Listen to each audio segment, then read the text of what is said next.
स्वागत है सभी मित्रों का। आज 51 का दिन है, 51वां दिन है। विज्ञान भैरव तंत्र पार्ट 2 और हम पेज नंबर 198 पर हैं। मैं शुरू करता हूं। और व्यक्तियों के साथ ही ऐसा नहीं, ऊर्जाओं के साथ भी ऐसा ही है। अगर तुम अपने अंतरस्थ अस्तित्व को और ऊर्जा की बहुआयामी घटनाओं को जानना चाहते हो तो प्रेम करो। पशु को घृणा मत करो, उसे प्रेम करो। और तुम उससे अलग नहीं हो, तुम उसी के अंग हो। पशु ही तुम्हें इस बिंदु तक खींच कर लाया है जहां तुम मनुष्य बने हो। उसका एहसान मानो। यह एक निरी कृतज्ञता है जब लोग पशु की, आदमी के भीतर के पशु की निंदा करते हैं। पशु ही तुम्हें वहां लाया है जहां तुम मनुष्य हुए हो। और पशु ही तुम्हें वहां पहुंचा सकता है जहां तुम परमात्मा बन सकते हो। पशु ही तुम्हें गतिमान कर रहा है। उसे समझो, उसके ढंग ढांचे को समझो, उसके काम करने की प्रक्रियाओं को समझो। वह समझ ही तुम्हारा रूपांतरण बनेगी। तो नियंत्रण मत करो, मालिक बनने की चेष्टा मत करो। बिल्कुल बिल्कुल ही नहीं। तुम अपने पशु से इतने भयभीत क्यों हो? इसलिए कि सच में तुम्हारा मन नपुंसक हो गया है, इसलिए तुम भयभीत हो। तुम उस पर काबू क्यों पाना चाहते हो? अगर तुम वास्तव में उसके मालिक हो तो पशु तुम्हारा अनुगमन करेगा। लेकिन तुम अच्छी तरह से जानते हो कि पशु मेरा मालिक है और मुझे उसका अनुगमन करना पड़ेगा। इससे ही मालिक बनने की यह सारी चेष्टा चलती रहती है। तुम भली भांति जानते हो कि जो कुछ वास्तविक है वह पशु के द्वारा घटित होता है, और जो नकली है वह मन के द्वारा घटित होता है। और यह बोध भय पैदा कर देता है। यही कारण है कि तुम मालिक बनने की चेष्टा करते रहते हो। लेकिन मालिक प्रयत्न से पैदा नहीं होता है, केवल गुलाम मालिक बनने की चेष्टा करते हैं। मालिक बस मालिक है, वह मालिक है। मैं तुम्हें एक कहानी कहता हूँ। एक बड़े योद्धा के घर ऐसा हुआ। एक रात उसे अचानक एक चूहे से पाला पड़ गया। वह बड़ा योद्धा था, खड़गधारी था, और चूहा ठीक उसके सामने बैठकर उसे घूर रहा था। तो उससे योद्धा को बहुत क्रोध आया। कभी किसी ने उसके साथ ऐसा व्यवहार करने की हिम्मत नहीं की थी। तो उसने अपनी तलवार म्यान से निकाली, लेकिन चूहा अपनी जगह से टस से मस नहीं हुआ। फिर तो योद्धा ने उठाकर तलवार चला दी, लेकिन चूहे ने झट से छलांग लगाई और योद्धा की तलवार जमीन पर गिरकर टूट गई। योद्धा तो पागल हो उठा। उसने बार बार चेष्टा की, लेकिन जितनी ही चेष्टा की उतनी ही हार हाथ लगी। हार पर हार। चूहे से लड़ना कठिन है। उससे लड़ने को राजी होना ही हार को न्योता देना है। यही हार है।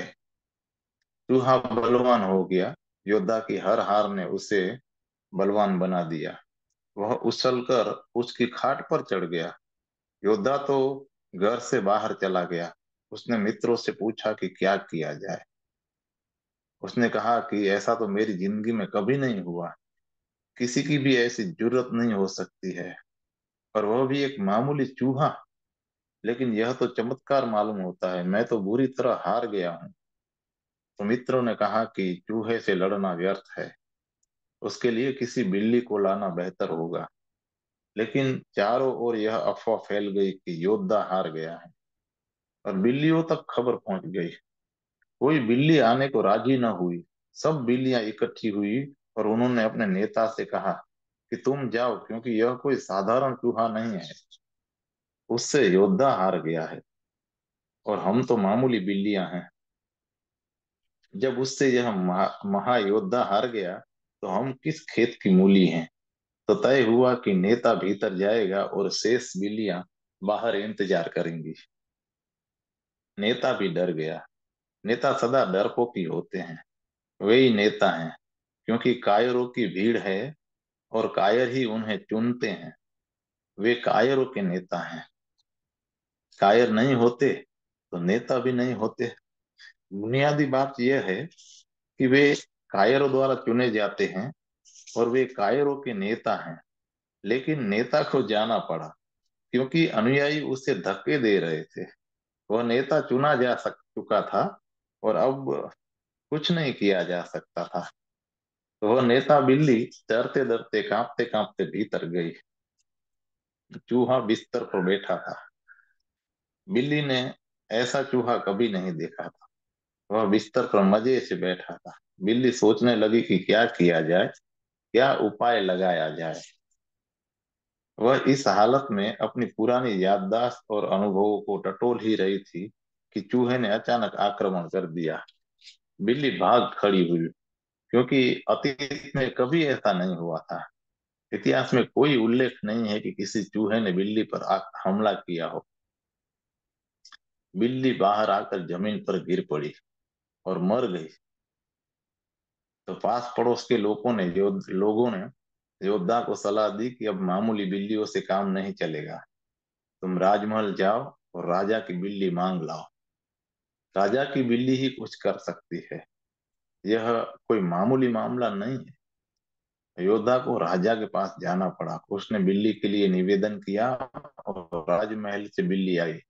लेकिन योद्धा को भरोसा नहीं आया, क्योंकि बिल्ली बहुत मामूली नजर आई, महज सामान्य।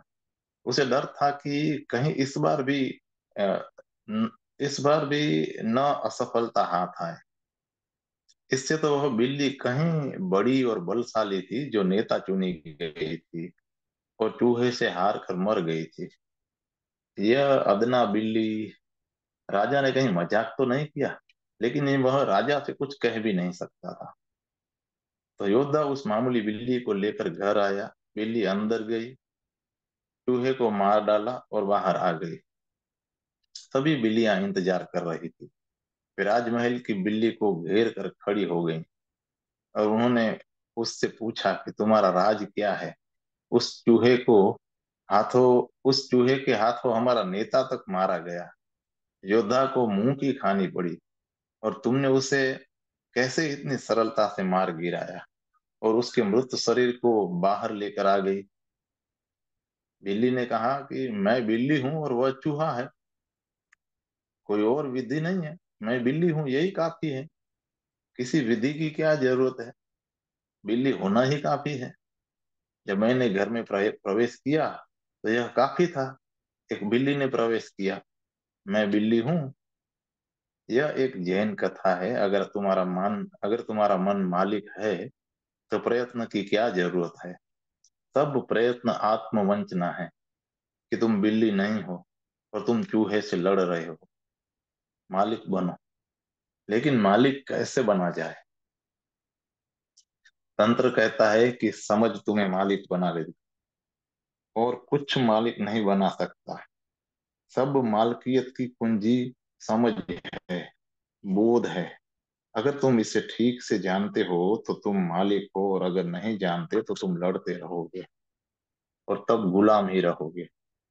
और जितने लड़ोगे उतने ही हारते जाओगे। तुम चूहे से लड़ रहे हो। दूसरा प्रश्न, अगर हम अपने शरीर के केंद्र से सुने, तो क्या भयानक आवाजें नहीं रहेंगी। शहरों के उस चीखते शोरगुल को क्या किया जाए, जो हमें जिंदगी भर परेशान करता रहता है। क्या हम उसे भी विधायक ध्वनि में बदल सकते हैं। यह सदा ही एक बुनियादी सवाल रहा है। किसी नकारात्मक ध्वनि को विधायक ध्वनि में कैसे बदला जाए। तुम नहीं बदल सकते। अगर तुम खुद विधायक हो, तो तुम्हारे लिए कुछ भी नकारात्मक नहीं है।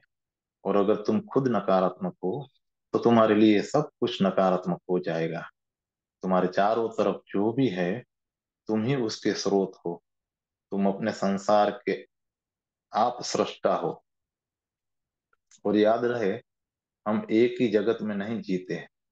उतने ही जगत हैं जितने मन हैं।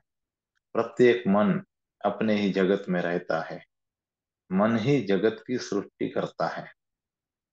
तो अगर तुम्हें हर चीज नकारात्मक विध्वंसक और शत्रु जैसी लगती है, तो उसका कारण यह है कि तुम्हारे भीतर विधायक केंद्र नहीं है।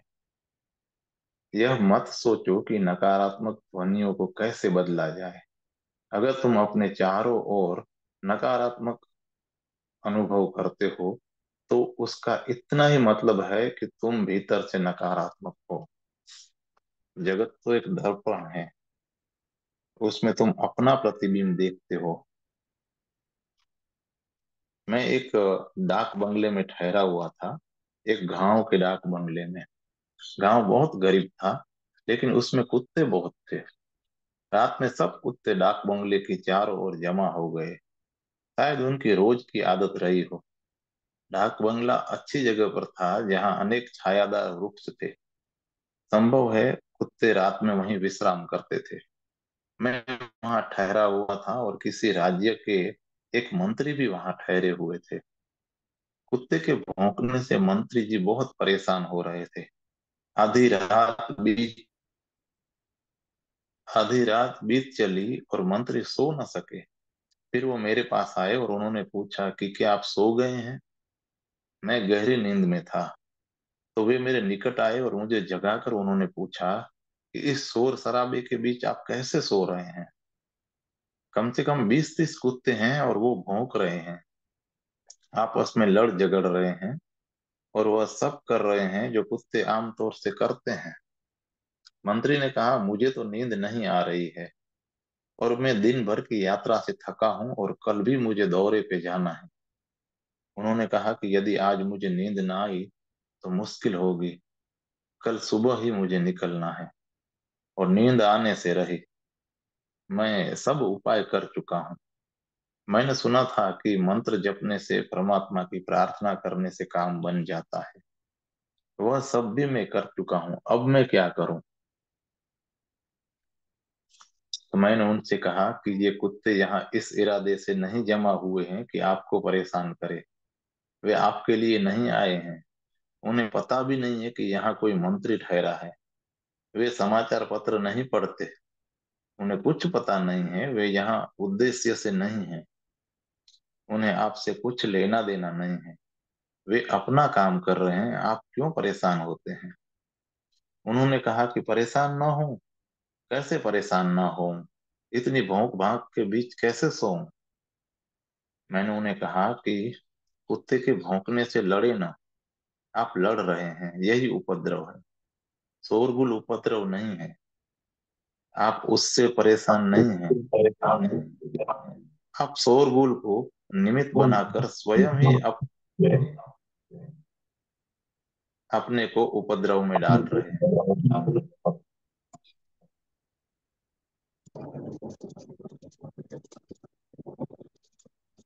किसी मित्र का,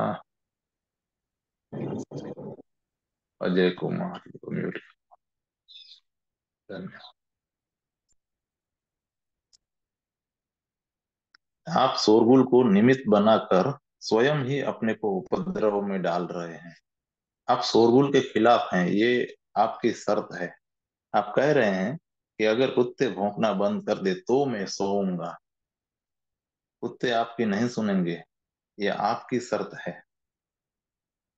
कुत्ते के भौंकने को स्वीकार कर लें।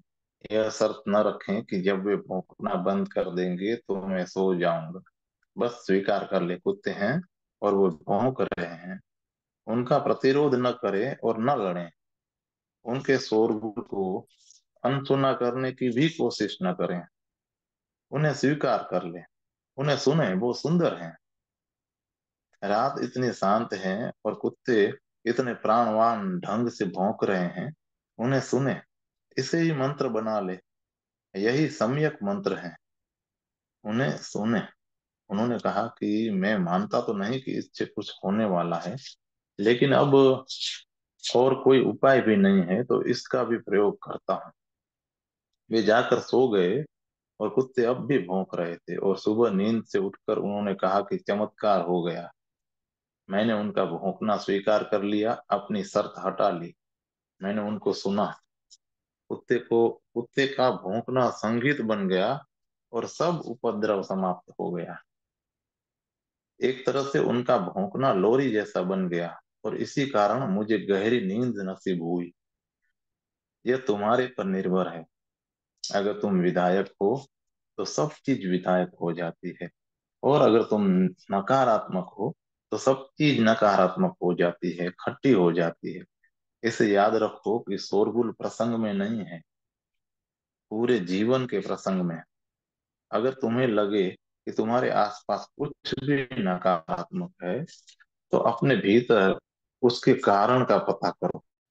तुम्हारी जरूर कुछ अपेक्षा रही होगी, तुम कुछ चाह रहे होगे, तुम कुछ शर्त बांध रहे होगे। अस्तित्व की धारा को तुम अपनी मर्जी के मुताबिक बहने को मजबूर नहीं कर सकते। वह अपनी ही चाल से बहती है। अगर तुम उसके साथ बह सको तो तुम विधायक बनोगे। अगर तुम उससे लड़ते रहे तो तुम नकारात्मक बन जाओगे। तुम ही नहीं, तुम्हारे इर्द गिर्द का सारा जगत नकारात्मक हो जाएगा। यह वैसा ही है जैसे कोई नदी की धारा विपरीत तैरने की चेष्टा करे। उस हालात में धारा उसके लिए नकारात्मक हो जाएगी। अगर तुम नदी में ऊपर की तरफ तैरने की कोशिश करोगे तो तुम्हें लगेगा कि नदी मेरे खिलाफ है, कि नदी मुझसे लड़ रही है, कि नदी मुझे नीचे की तरफ धकेल रही है। नदी तुम्हें ऊपर की तरफ नहीं नहीं खींचे कि नदी तुम्हें ऊपर की तरफ नहीं खींचे की तरफ धकाएगी, और तुम्हें लगेगा कि नदी मुझसे लड़ रही है। लेकिन नदी को तुम्हारा कुछ भी पता नहीं है, वह अपने आप में मगन है, और यह अच्छा है। अन्यथा नदी को पागल खाने जाना पड़े। नदी तुमसे नहीं लड़ रही है, तुम नदी से लड़ रहे हो, क्योंकि तुम ऊपर की ओर तैर रहे हो। मैं तुम्हें एक कहानी कहूं। एक भीड़ मुल्ला नसरुद्दीन के घर के पास जमा हो गई। लोगों ने मुल्ला से चिल्लाकर कहा कि क्या कर रहे हो, तुम्हारी पत्नी नींद में गिर गई है और नदी पूर पर है। उन्होंने उससे कहा कि जल्दी भाग कर आओ, अन्यथा नदी तुम्हारी पत्नी को बहाकर समुद्र में ले जाएगी। नदी करीब थी। मुल्ला दौड़कर किनारे पहुंचा और अपनी पत्नी को खोजने के लिए वह नदी में कूद कर ऊपर की तरफ तैरने लगा। लोगों ने चिल्लाकर पूछा कि यह क्या कर रहे हो नसरुद्दीन, तुम्हारी पत्नी ऊपर की तरफ नहीं गई होगी, नीचे की तरफ गई होगी। मुल्ला ने कहा कि मुझे बाधा मत दो, मैं अपनी पत्नी को भली भांति जानता हूँ, वह ऊपर की तरफ ही गई होगी। अगर कोई दूसरा होता तो नीचे की तरफ जाता, लेकिन मेरी पत्नी नहीं, वह ऊपर की तरफ ही गई हो। मैं अपनी पत्नी को भली भांति जानता हूँ, मैं 40 वर्षों से उसके साथ रहता हूँ। मन सदा धारा के विपरीत बहना चाहता है, और सबसे लड़कर तुम अपने चारों ओर एक नकार की दुनिया बना लेते हो। तब यही घटता है। संसार तुम्हारे विरोध में नहीं है, लेकिन क्योंकि तुम उसके साथ नहीं हो, इसलिए तुम्हें ऐसा प्रतीत होता है कि संसार मेरे विरोध में है। नीचे की तरफ बहो, नदी की धारा के साथ बहो, और तब नदी तुम्हें बहने में सहयोग करेगी। तब बहने के लिए तुम्हारी ऊर्जा की भी जरूरत नहीं पड़ेगी। तब नदी नाव बन जाएगी और तुम्हें ले चलेगी। नदी में नीचे की तरफ बहते हुए तुम्हें ऊर्जा खोने की जरूरत नहीं होगी। यदि तुम नीचे की तरफ बहने लगे तो उसका अर्थ है कि तुमने नदी को स्वीकार किया। नदी की दिशा को, धारा को, सबको स्वीकार कर लिया। तुम उसके प्रति विधायक हो गए। और तब और जब तुम विधायक होते हो तो नदी भी विधायक हो जाती है। तुम सब कुछ को विधायक बना सकते हो अगर तुम जीवन के प्रति विधायक बन जाओ। लेकिन हम जीवन के प्रति विधायक नहीं हैं। क्यों? हम जीवन के प्रति विधायक क्यों नहीं हैं? हम नकारात्मक क्यों हैं? यह सतत संघर्ष क्यों? हम क्यों जीवन के साथ पूरी तरह बहने को राजी नहीं है? भय क्या है? हो सकता है कि तुम्हें पता न हो, पर तुम जीवन से भयभीत हो, बहुत भयभीत हो। यह कहना अजीब लगता है कि तुम जीवन से भयभीत हो, डरे हुए हो। साधारणतः तुम सोचते हो कि हम मृत्यु से डरे हुए हैं, जीवन से नहीं। सामान्य दृष्टिकोण यही है कि आदमी मृत्यु से भयभीत है। लेकिन मैं तुमसे कहता हूं कि तुम मृत्यु से इसलिए डरते हो क्योंकि तुम जीवन से डरते हो। तो जीवन से जो जीवन से नहीं डरता है वह मृत्यु से भी नहीं डरेगा। और हम जीवन से क्यों भयभीत हैं? इसके कुल तीन कारण हैं। पहली बात कि तुम्हारा अहंकार तभी जी सकता है यदि वह नदी के विपरीत बहे। नदी के अनुकूल बहकर वह नहीं जी सकता। तुम्हारा अहंकार जब लड़ता है, जब वह नहीं कहता है, तभी उसे जीने का एहसास होता है। अगर वह हाँ कहे, सदा हाँ कहे, तो जी नहीं सकता। सब कुछ को नहीं कहना है। सब कुछ को नहीं कहने का बुनियादी कारण है, वो है अहंकार। अपने ढंग ढांचे को देखो। देखो कि तुम कैसे व्यवहार करते हो, कैसे प्रतिक्रिया करते हो। देखो कि कैसे मन को नहीं कहना सरल पड़ता है और हाँ कहना बहुत कठिन। कारण यह है कि नहीं कहने में अहंकार पुष्ट होता है और हाँ कहने में तुम्हारी अस्मिता ही नहीं रहती। तुम सागर में बूंद के समान हो जाते हो। हाँ कहने में अहंकार बचता ही नहीं। यही कारण है कि हाँ कहना इतना कठिन मालूम पड़ता है। क्या तुम मुझे समझ रहे हो? अगर तुम नदी के विपरीत बह रहे हो तो तुम्हें एहसास होता है कि मैं हूं। और अगर तुम अपने को नदी की मर्जी पर छोड़ देते हो, अगर तुम उसकी धारा के साथ बहने लगते हो, तो वह चाहे जहां ले जाए, तो तुम्हें मालूम ही नहीं होता कि मैं हूं। तब तुम धारा के हिस्से बन गए। यह अहंकार, यह मैं होने का अलग थलग भाव तुम्हारे आसपास नकारात्मकता को पैदा करता है। और अहंकार ही नकारात्मकता की लहरों को उठाता है।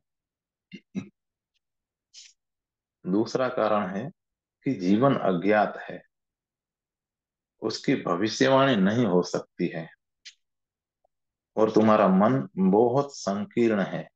वह ज्ञात में जीना चाहता है। वह उसमें जीना चाहता है जिसकी भविष्यवाणी हो सके। मन अज्ञात से डरता है। इसका कारण यह है कि मन ज्ञात से ही बना है। जो भी तुमने जाना है, अनुभव किया है, सीखा है, मन उन सब का जोड़ है। इसलिए मन सदा अज्ञात से डरता रहता है। अज्ञात उसे उपद्रव में डालेगा, इसलिए मन अज्ञात के प्रति बंध रहता है। मन रूटीन में, पुनरुक्ति में जीता है, ढांचे बनाकर जीता है। वह जाने माने रास्तों से ही चलता है। वह कोलू के बेल की तरह चक्कर काटता रहता है। वह अज्ञात में कदम रखने से भी डरता है। लेकिन जीवन सदा अज्ञात में ही गति करता है और तुम उससे ही भयभीत भी हो। तुम चाहते हो कि जीवन तुम्हारे मन की सुनकर चले, ज्ञात की लीक पर चले। लेकिन जीवन तुम्हारे सुनकर नहीं चल सकता। वह सदा सदा अज्ञात में सरकता रहता है। यही कारण है कि हम जीवन से इतने भयभीत हैं। और जब भी हमें मौका मिलता है, हम जीवन की हत्या करने की चेष्टा करते हैं। जब भी हमें मौका मिलता है, हम जीवन को बांध कर रखना चाहते हैं। जीवन प्रवाह है, प्रवाहमान है, और हमें उसे बांध कर रखना चाहते हैं। क्योंकि बंधे बंधे बंधाए की भविष्यवाणी हो सकती है। अगर मैं किसी को प्रेम करता हूं, तो मन तुरंत विवाह की व्यवस्था करने में संलग्न हो जाएगा। विवाह चीजों को बांध देता है, उन्हें स्थिर कर देता है, जड़ बना देता है। और प्रेम प्रवाह है, उसकी भविष्यवाणी नहीं की जा सकती। कोई नहीं जानता कि प्रेम कहाँ ले जाएगा, या वह कहीं ले भी जाएगा या नहीं। कोई नहीं जानता। वह नदी के साथ बह रहा है और कोई नहीं जानता कि नदी कहाँ जा रही है। अगले दिन या अगले क्षण नदी वहां नहीं हो सकती है जहां वह अभी है। अगले क्षण के बारे में तुम निश्चित नहीं हो सकते, लेकिन मन निश्चित होना चाहता है। और जीवन और असुरक्षा है। मन निश्चित होना चाहता है, इसलिए मन प्रेम के विरोध में है। मन विवाह के पक्ष में है, क्योंकि विवाह निश्चित है, स्थिर है। और जब ठहराव आता है तो प्रवाह टूट जाता है। अब पानी बहता नहीं, अब बर्फ बन गया है। अब तुम्हारे हाथ में प्रेम की लाश है, और लाश की भविष्यवाणी हो सकती है, केवल मुर्दा चीजों की भविष्यवाणी हो सकती है।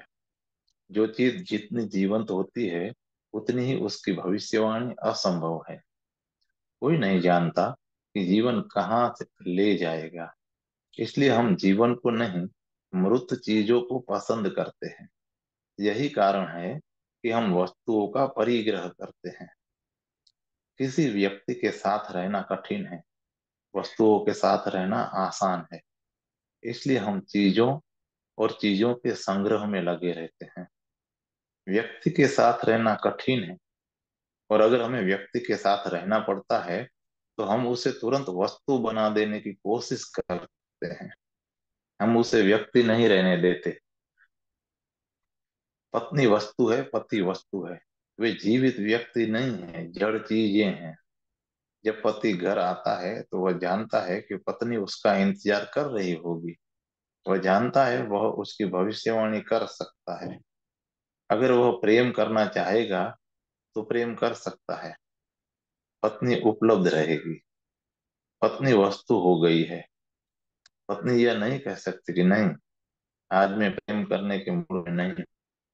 पत्नियां ऐसी बात नहीं कहती हैं कि मेरा मूड नहीं है।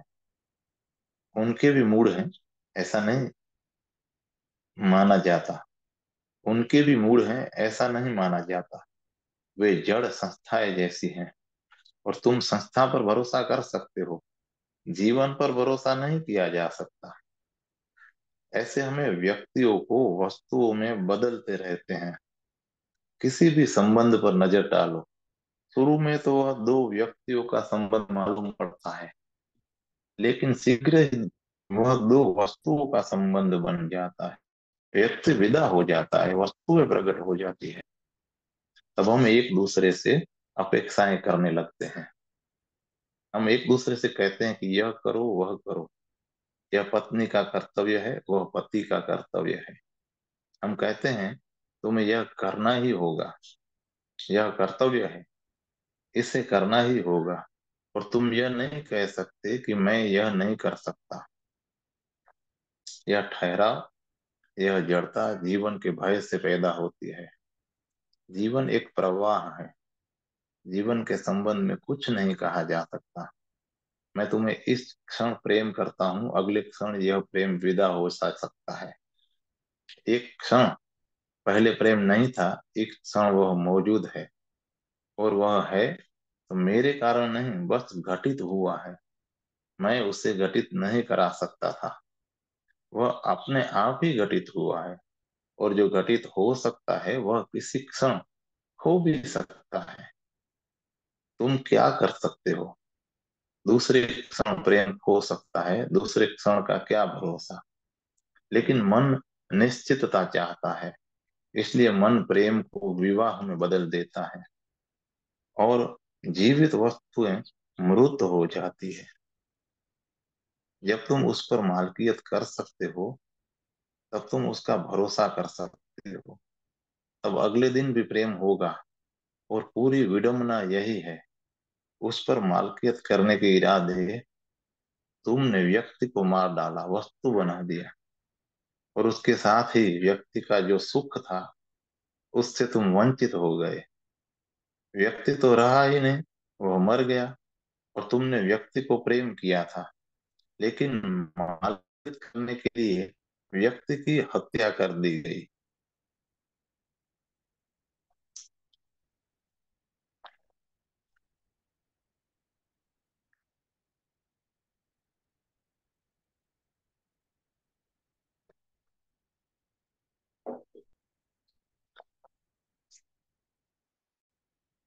प्रेमिका को तुमने पत्नी बना लिया, और तुम्हारी अपेक्षा है कि पत्नी प्रेमिका की तरह व्यवहार करे, वह व्यर्थ है। पत्नी प्रेमिका की तरह व्यवहार नहीं कर सकती। प्रेमिका प्रेमिका जीवंत थी और पत्नी लाश है। प्रेमिका एक घटना थी और पत्नी एक संस्था है। और जब पत्नी प्रेमिका का व्यवहार नहीं करती तो तुम कहते हो कि तुम अब मुझे प्रेम नहीं करती, पहले करती थी। लेकिन यह अब वही व्यक्ति नहीं है, अब वह एक वस्तु है। पहले तो तुम उस पर मालकियत करने के लिए उसे मार डाला, अब तुम उससे जीवित व्यक्ति का व्यवहार खोजते हो। उससे ही सारा संताप पैदा हो जाता है। हम जीवन से भयभीत हैं क्योंकि जीवन एक प्रवाह है और मन निश्चित होना चाहता है। अगर तुम सचमुच जीवित होना चाहते हो तो असुरक्षा के लिए तैयार हो जाओ। कोई सुरक्षा नहीं है और सुरक्षा पैदा करने का कोई उपाय भी नहीं है। सुरक्षा का तो एक ही रास्ता है कि जियो ही मत, तब तुम सुरक्षित रहोगे। इसलिए मुर्दे सर्वाधिक सुरक्षित हैं। जीवित व्यक्ति तो असुरक्षित ही रहेगा। असुरक्षा जीवन का आधारभूत नियम है। लेकिन मन सुरक्षा चाहता है। तीसरी बात कि जीवन में अस्तित्व में एक बुनियादी द्वैत है। अस्तित्व द्वैत पर ही खड़ा है। लेकिन मन इस द्वैत के एक हिस्से को स्वीकार करता है और दूसरे हिस्से को अस्वीकार कर देता है। उदाहरण के लिए, तुम सुखी होना चाहते हो, तुम सुख चाहते हो, लेकिन दुख तुम नहीं चाहते। पर तुम दुख सुख का हिस्सा पर दुख जो है वह सुख का ही हिस्सा है। सुख का ही दूसरा पहलू है। सिक्का एक ही है, उसके एक पहलू पर सुख है और दूसरे पर दुख। तुम सुख चाहते हो, लेकिन तुम नहीं जानते कि तुम जितना सुख चाहोगे उतना ही दुख भी तुम्हें भोगना पड़ेगा। तुम सुख के प्रति जितने संवेदनशील होगे उतने ही दुख के प्रति भी संवेदनशील होगे। तो जो व्यक्ति सुख चाहता है उसे दुख के लिए भी तैयार होना चाहिए। यह तो घाटी और शिखर जैसी बातें हैं। दोनों साथ साथ हैं। मगर तुम शिखर को तो चाहते हो, घाटी को नहीं चाहते। वह घाटी कहाँ जाएगी? और घाटी के बिना शिखर कैसे हो सकता है? घाटी के बिना शिखर संभव नहीं है।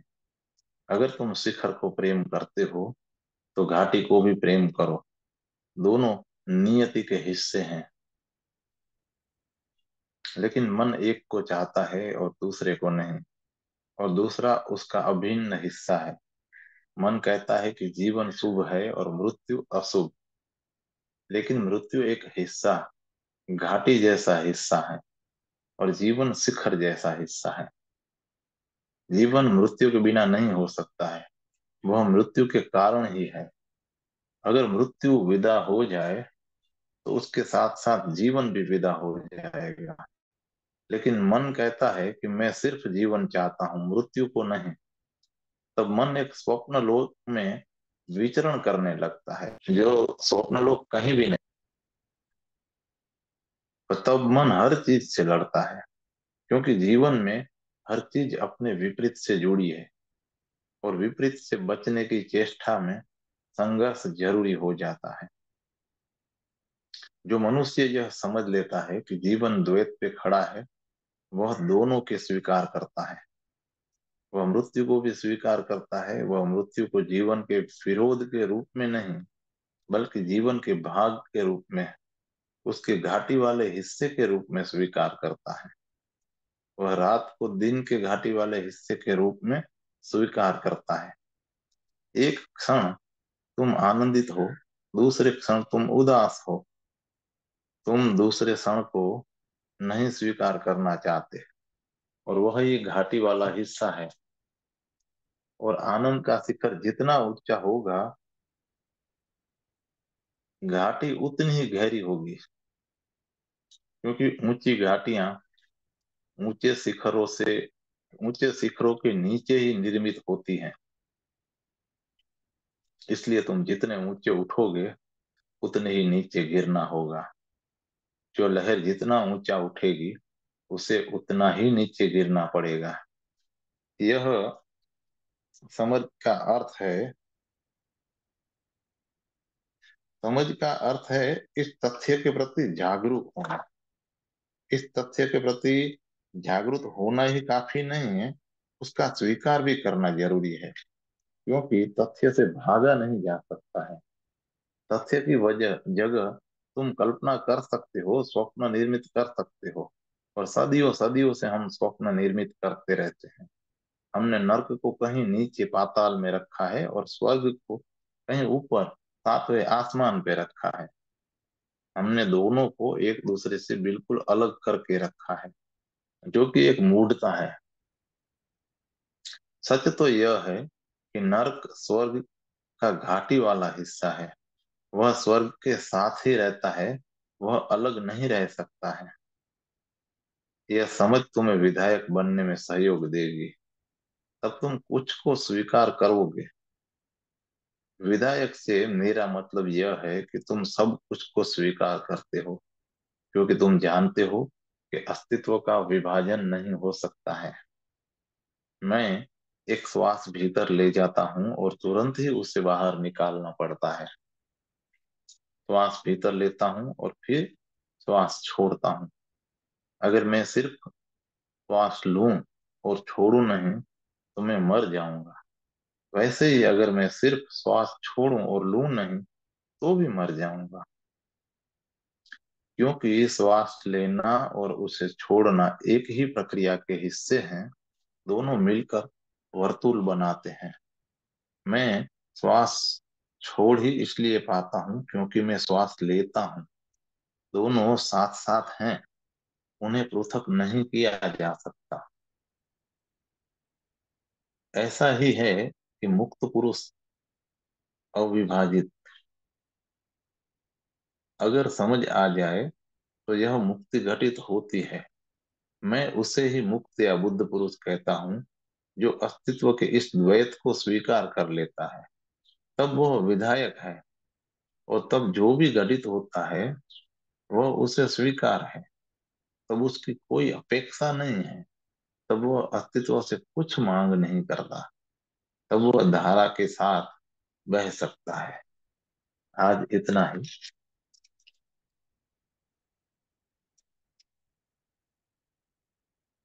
चैप्टर नंबर 27, ध्वनि संबंधी विधियां। उसके सूत्र हैं, मैं पढ़ता हूँ। ओम जैसी किसी ध्वनि का मंद मंद उच्चारण करो। जैसे जैसे ध्वनि पूर्ण ध्वनि में प्रवेश करती है, वैसे वैसे तुम भी। दूसरा सूत्र है, किसी भी अक्षर के उच्चारण के आरंभ में और उसके क्रमिक परिष्कार में निर्ध्वनि में झागो। तीसरा, तार वाले वाद्यों को सुनते हुए उनकी संयुक्त केंद्रीय ध्वनि को सुनो। इस प्रकार सर्वव्यापकता को उपलब्ध हो। भगवान कहते हैं, पता नहीं तुमने प्रति पदार्थ की या एंटी मैटर की धारणा की चर्चा सुनी है या नहीं सुनी। हाल ही में भौतिकी के जगत में एक नई धारणा का आगमन हुआ है, प्रति पदार्थ की धारणा का। यह सदा समझा गया है कि इस जगत में कुछ भी अपने विपरीत के बिना नहीं हो सकता है। कोई चीज अपने विपरीत के बिना अकेली हो सके, इसकी कल्पना असंभव है। जाने अनजाने ध्रुवीय विपरीतताओं का होना अनिवार्य है। छाया प्रकाश के बिना नहीं हो सकती, जीवन मृत्यु के बिना नहीं हो सकता, सुबह रात के बिना नहीं हो सकती, और पुरुष स्त्री के बिना नहीं हो सकता। ऐसी कोई चीज तुम नहीं सोच सकते हो जो अपने भीतर के बिना हो सके, जो अपने विपरीत के बिना हो सके। विपरीत ध्रुवों का होना अनिवार्य है। दर्शन शास्त्र तो सदा ऐसा कहता आया है, लेकिन अब यह प्रस्तावना भौतिक विज्ञान की ओर से की जा रही है।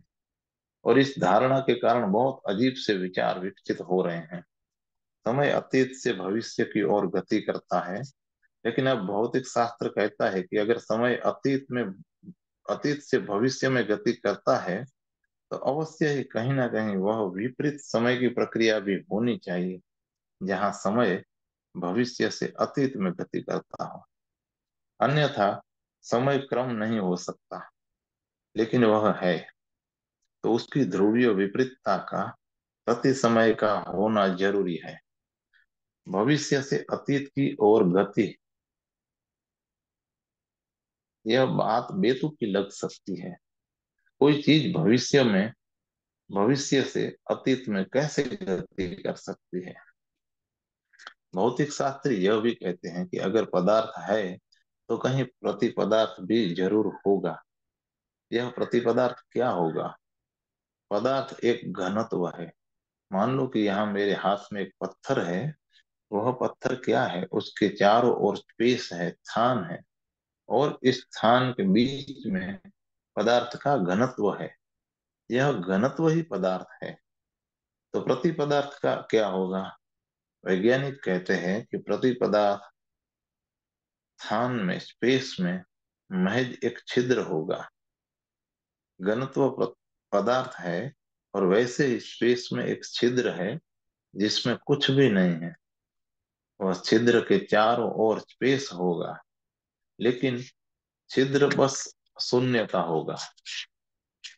वैज्ञानिक कहते हैं पदार्थ के संतुलन के लिए प्रति पदार्थ का होना अनिवार्य है। लेकिन मैं क्यों इस बात की चर्चा कर रहा हूँ? क्योंकि ये आने वाले सूत्र हैं, वे इसी विपरीतता के सिद्धांत पर आधारित हैं। ध्वनि है, लेकिन तंत्र कहता है कि ध्वनि इसलिए है क्योंकि मौन है। मौन के बिना ध्वनि असंभव है। मौन के प्रति पदार्थ ध्वनि है।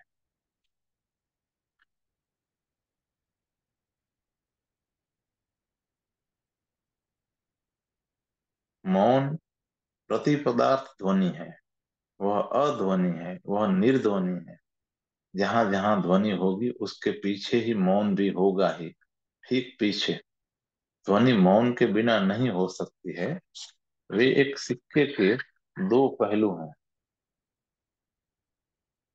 इसे इस तरह से देखो। मैं एक शब्द का उच्चारण करता हूँ। उदाहरण के लिए ओम का उच्चारण करता हूँ। मैं इसका जितना ही उच्चारण करूंगा, उतना ही उसके पीछे उसका प्रति तत्व मौन मौजूद होगा। तो अगर तुम मौन में प्रवेश के लिए ध्वनि को विधि रूप में उपयोग करो, तो तुम ध्यान में प्रवेश पा सकोगे। अगर तुम किसी शब्द को शब्द के पार जाने के लिए काम में ला सको, तो तुम्हारे ध्यान में गति हो जाएगी।